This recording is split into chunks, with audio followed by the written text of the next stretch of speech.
Eclectic Music Geek will be broadcasting live from the Station Head app. For those who follow me on a regular basis, my station is Adams Rib 66. I will be broadcasting. I will be doing my live broadcast in dedication to Tuesday's verses. I also will be I will also be dedicating. It's kind of a mixture. So um I found out that there's a concert tomorrow night here in Columbus. The Ohio Valentine's Love Affair is tomorrow night over at Nationwide Arena.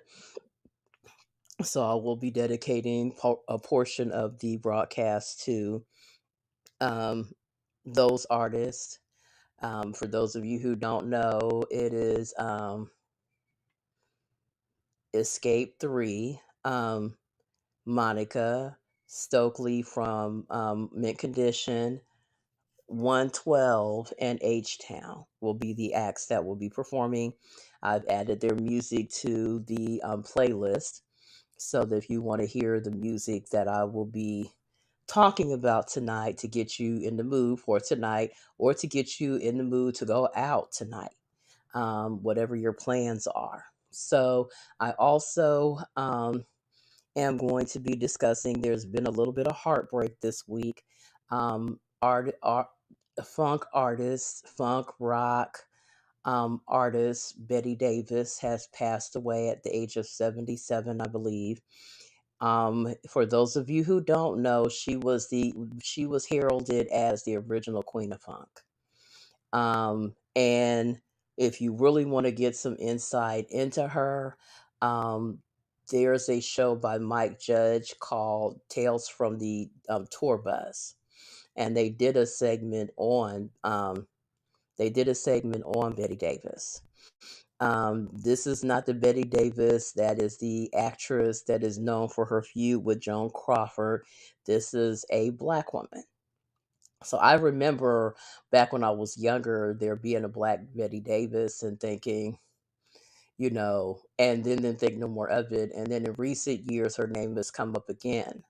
And so I started listening. And so when they did the thing on Tales from the Tour Bus, I went ahead and looked her up on Spotify and started listening to her music. So I'm a little late to the party when it comes to her, but she is a phenomenal artist. And as I looked into more information, she is getting a mention from me tonight. She is, she was a feminist icon as far as black women go. I will be giving a little more information. I will give it way too much now. I'm also wanting to give a shout out to some YouTubers that I, you know, kept me company this week with all the snowstorm and everything else that was going on here. So I discovered a new YouTuber named Amber Ruffin. The Amber Ruffin Show. My girl, she's comedy, but she uses her comedy to teach about race relations. So I highly recommend that you give her, show her some subscribe love, listen to her. If you're a regular YouTuber, YouTube is becoming its own TV channel.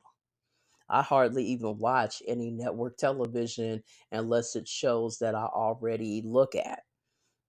And as I said before, they have, movies.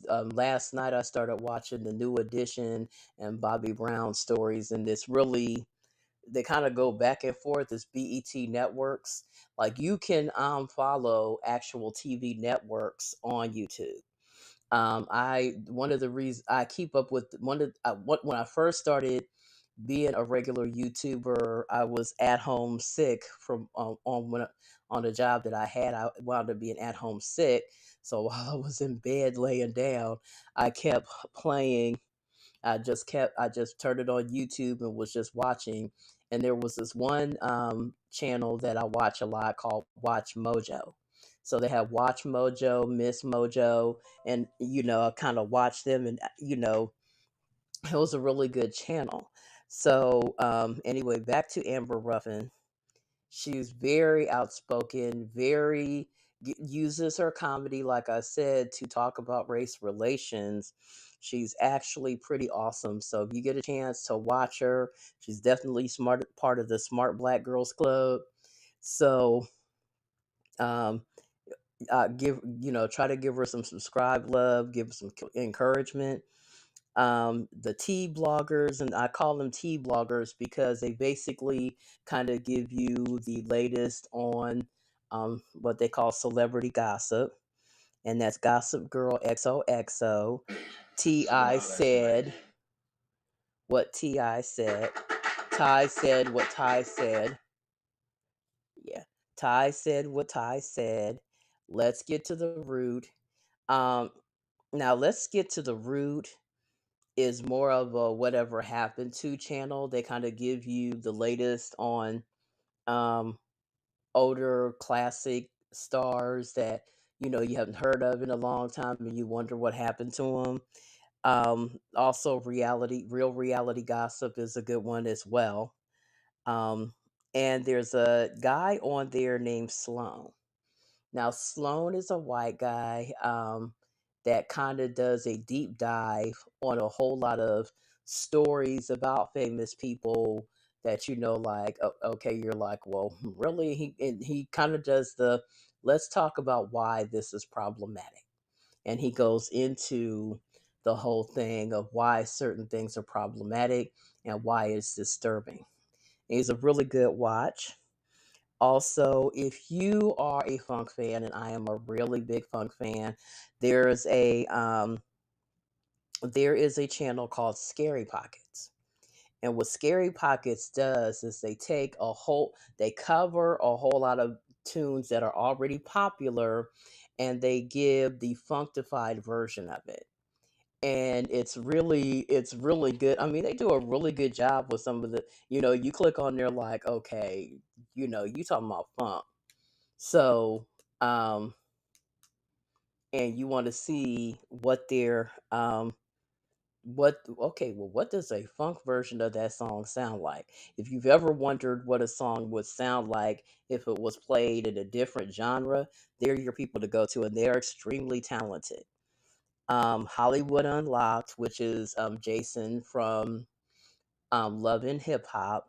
I follow Jason on Instagram, and he is really good. He showed up in my feed one time, and he already was, one of the people on Love and Hip Hop that kind of made me, kind of gave me a chuckle here or there. And his delivery is really funny. And he talked about he said so and so is problematic, and so he went into like all of the different stuff that the person, and I have to admit I laughed my butt off. So if you're into that kind of thing, I also was looking at Sydney Black.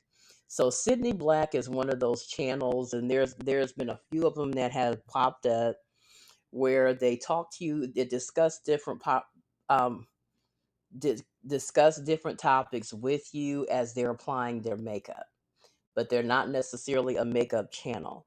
They just, she's just putting on a face full of makeup while she discussed certain things. So this week she was discussing the Anita Hill Clarence Thomas sexual harassment case. And so I was listening to it and I'm like, she delivered it and talked about it in a way that I had never heard it talked about before.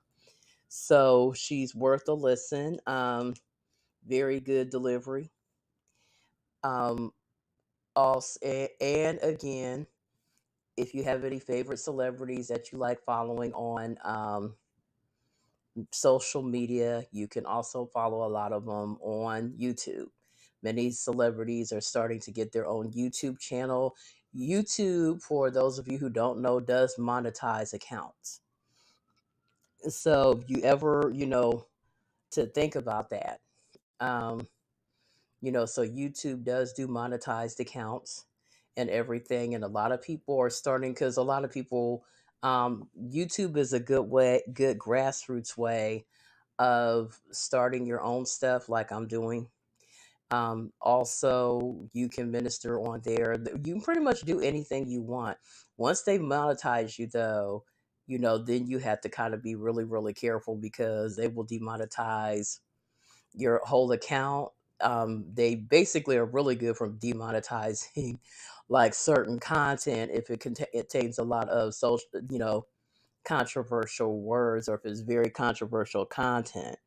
So you have to be extremely careful. That's still my goal. I'm still shooting for monetization of that account because it'd make life a whole lot easier.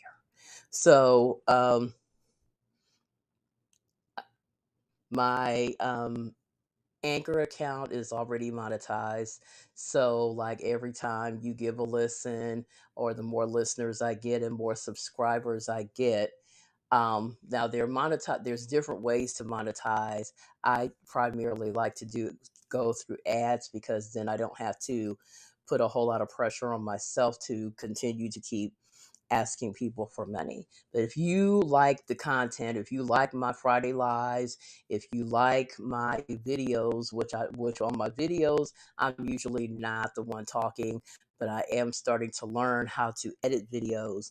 So I will so you probably see a little bit more of my smiling face in my videos, like you do on my lives. So if you like the content and you're into whatever it is I'm posting, and you like the stuff that I'm talking about, don't forget to hit the subscribe button wherever you're following me. If you're following me on Haps, which is where I'm doing this live from, and I do it from Haps because it gives me the ability to simulcast to different live streams. And so if you like following me on Facebook, please subscribe, like my page. If you like following me on YouTube, like my page, give me some subscribe love. If you like listening to me on Anchor and like hearing my podcast, subscribe there. If you like listening to me from Spotify, subscribe there. Wherever you are, or if you are following me on Twitch, if you're following me on Twitter, if you're following me on Instagram, wherever you are following me from, if you like the topics that I'm talking about, even if you just like my annual 28 days or 29 days of feminism, please like the account. I Let me see, I still got about 15 minutes. So now that I have kind of got the update stuff out of the way, I want to discuss what what do you think. I'm gonna tarry here for probably the next couple of weeks on this topic. Do you think that God is speaking? What do you think? What is God saying about the pandemic? Um, Now I want to be certain with you, like when I talk about this. So let me see here.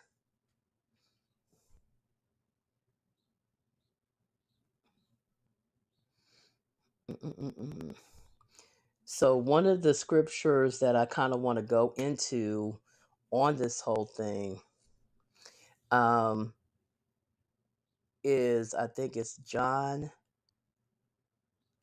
8:31 through 38, but I don't want to read the entire thing. So I'm going to go into, well, yeah, I will go ahead and read it. So Jesus was saying to the Jews who had believed him, if you abide in my word, continually obeying my teachings and living in according with them, you're truly my disciples. And you will know the truth regarding salvation, and the truth will set you free from the penalty of sin. Okay. They answered him and they said, we are Abraham's descendants and have never been enslaved to anyone. What do you mean by saying you will be set free? So they said this because, and one of the notations in the Amplified text says that, they had no knowledge of what it meant to be in bondage and sin, or to be in supernatural bondage. So Jesus answered and said, I assure you and most solemnly say to you, anyone who practices sin habitually is a slave of sin. And now the slave does not remain in a household forever. The son of the master does remain forever. So if the son makes you free, then you are unquestionably free. In the King James text, it says free indeed. I know that you are Abraham's descendants. Um, Yet and this is interesting in light of the whole Whoopi Goldberg, and I plan on doing a whole thing on that issue. Because me and the Queen Mother are having a discussion on whether or not Jews are a race versus a religion. And I said here in this country, they're regarded as a religion because of the whole religious freedom of religious bent that we have here, but they are actually both. And I can come with evidence. So my teaching to lambast Whoopi because and they're finding that you can prove Jewish heritage by DNA. My stance on Whoopi's statement was it was really about both. I personally don't agree with her being put given 2 weeks in the streets, as we used to call it, when you suspended from your job for a couple days or whatever. 2 weeks in the street, I don't think, because Whoopi didn't really say anything anti-Semitic. She just was saying something that sound like, a lack of information more than anything. Um, and I personally, and what she did was basically give the graphic novel Mouse some, attention and publicity, because now, because I did that thing where I looked it up on Amazon to see if they're selling it, and I plan to order it and see, what the big deal is. I think that a lot of people are upset because when you start to read about the atrocities that are committed against people just because they're a different color. So, so it says we are Abraham's descendants and have never been enslaved. So let me get down to that. Okay. I know that you're Abraham's servants, yet you plan to kill me, because my word has no place to grow in you, and it's making no change in your heart. I tell the things I tell the things that I have seen at my father's side in his very presence. So you also do the things that you've heard from your father.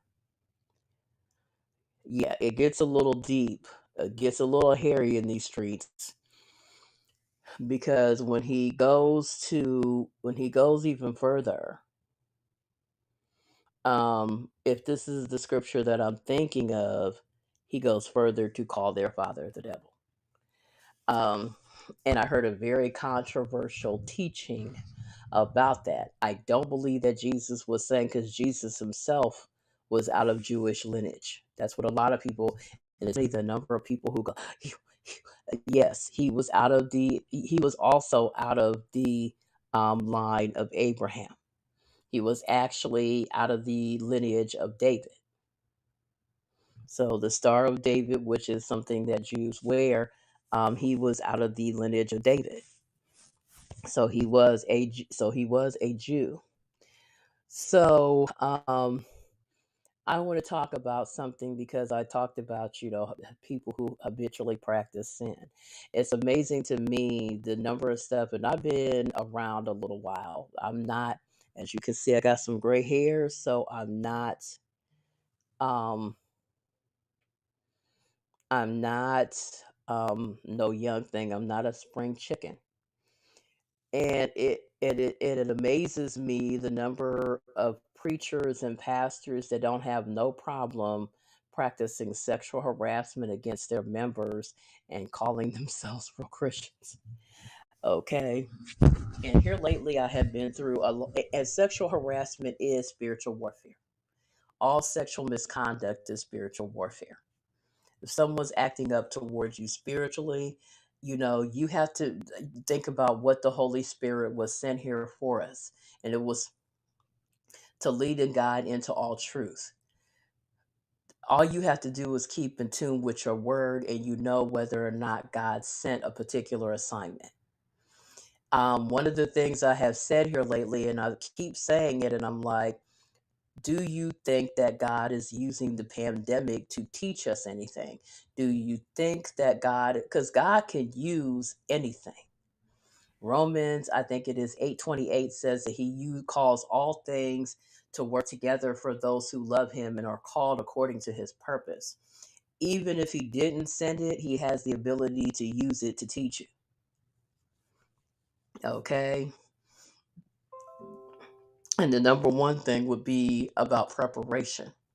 That's the word that's the thing that comes to me is about preparation because we didn't see this coming.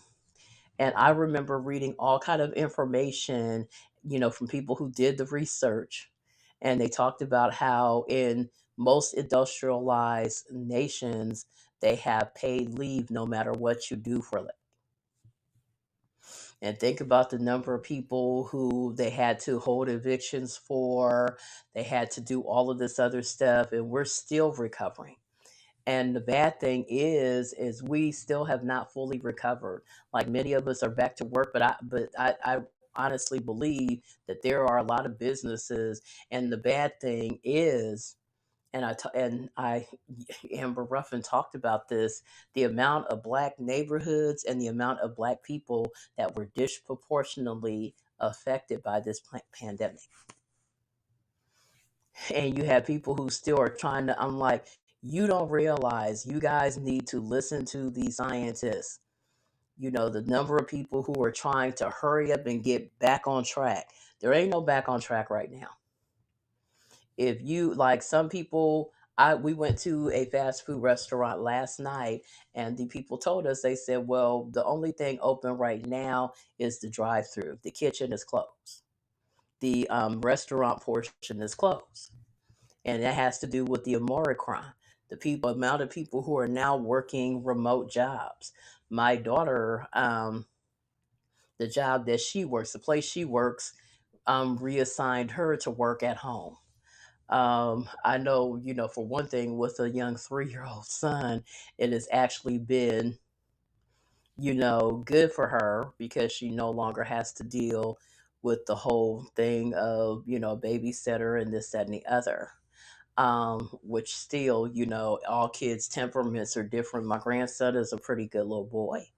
And, her having to deal with that whole situation.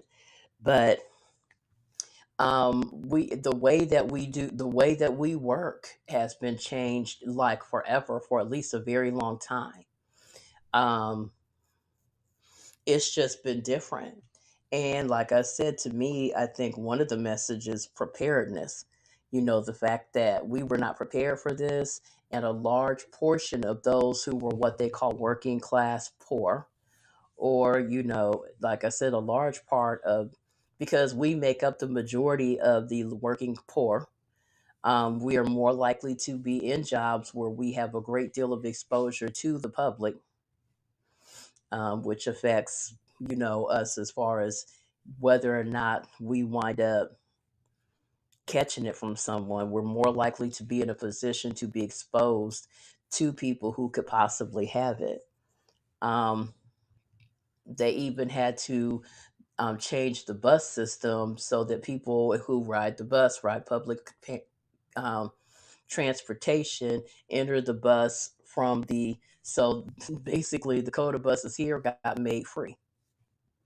It's no charge to ride the bus. Now I don't foresee anybody going and giving up their car so they can ride the bus anytime soon. But our whole livelihoods have been affected. And it's funny to me how even in the midst of all of this, you have dudes who still find a way to attack women sexually. Like, what the devil is on your mind right now in the middle of all this? We are in the middle of a very highly contagious pandemic. I don't want none of you fools touching me sexually. Okay? Even though I know that it can't be spread sexually, it could, person to person contact, we can still catch it. Okay? I don't have time for nobody trying to pick me up or none of that other stuff. But it's amazing the number of people. I remember posting a book in one of the sellers groups, and in Facebook, and this white guy showed up and was like, "Well, you're doing this for attention." I'm said, "It's a book." And so, "Well, can I DM you?" I'm like, "It's a book." I'm like, "If you're not trying to find a book, if you're not trying to buy a book, F off." Now, you could say that wasn't very Christ like, but neither was him getting in my face and offering, to, hitting on me. Guys pick their moments. It's like I said earlier on my podcast, the guy who kept trying to get me to entertain him. And I'm like, I don't know if that's a thing of men not thinking that women's work is just as important as their work or anything like that. I don't know what that is. I think it's, also an issue of lust, which is demonic. So I remember, and it's funny how in the church anymore, it's almost like a guy will more likely try to get you to bed, go to bed with him, than come up with a prophetic word. Like, is any of y'all walking close to God at all? For real? Because I'm a little tired of it. So I remember the last church that I attended, one of the guys, I wound up having to be rude after a while because he continued to keep hitting on me. I'm like, your girlfriend, who is now your wife. The last time I looked, you have a girlfriend that attends this same church, but you're continuing to hit on me. And I knew why he hit on me. The Holy Spirit told me. His pastor told him to hit on me.